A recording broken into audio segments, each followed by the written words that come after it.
ഇത് അടതാപ്പ് എന്ന് പറയും. അതായത് നാടൻ ഉരുളക്കിഴങ്ങിന് പകരം യൂസ് ചെയ്യാവുന്നൊരു സാധനമാണ്. ഇത് പറ്റിയ എന്താണെന്ന് വെച്ചാൽ ഇത് ഇതിൻ്റെ ചൂട് ഇവിടുന്ന് ഇങ്ങനെ ഈ മാവേലേക്ക്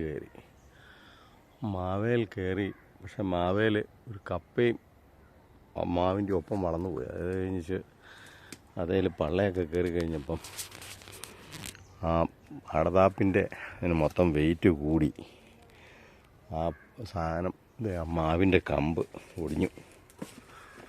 മാവിൻ്റെ ആ മുകളിൽ നിന്ന് കമ്പ് ഒടിഞ്ഞ് നേരെ വന്ന് മാവിൻ്റെ കമ്പ് വന്നത് മുരിങ്ങയിലേക്കാണ് വന്നത്. മുരിങ്ങയുടെ കമ്പൂടി ഒടിച്ച് അത് ഇപ്പം അങ്ങനെ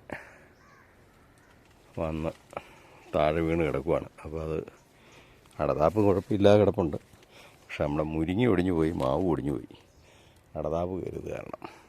കണ്ടില്ലേ, കായ ഇഷ്ടംമാതിരി ഉണ്ട്, നിറച്ച് കായ, നല്ല ഇതായിട്ട്. ഇത് ഉരുളക്കിഴങ്ങിന് പകരം നമുക്ക് യൂസ് ചെയ്യാം. കറിക്കകത്തും ഇറച്ചിക്കകത്തൊക്കെ ഇട്ട് കഴിഞ്ഞാൽ നല്ല ടേസ്റ്റാണെന്നാണ് പറയുന്നത്. നമുക്ക് ഈ വർഷം ഇത് ആയത്. കഴിഞ്ഞ കൊല്ലം നട്ടതാണ്, പക്ഷേ ഈ വർഷം ശരിക്കും ഇതിന് കായ ഉണ്ടായി. കഴിഞ്ഞ കൊല്ലം 2 കായ ഉണ്ടായിട്ടുണ്ട്. ഈ വർഷം നന്നായിട്ട് ഇതിന് കായുണ്ട്.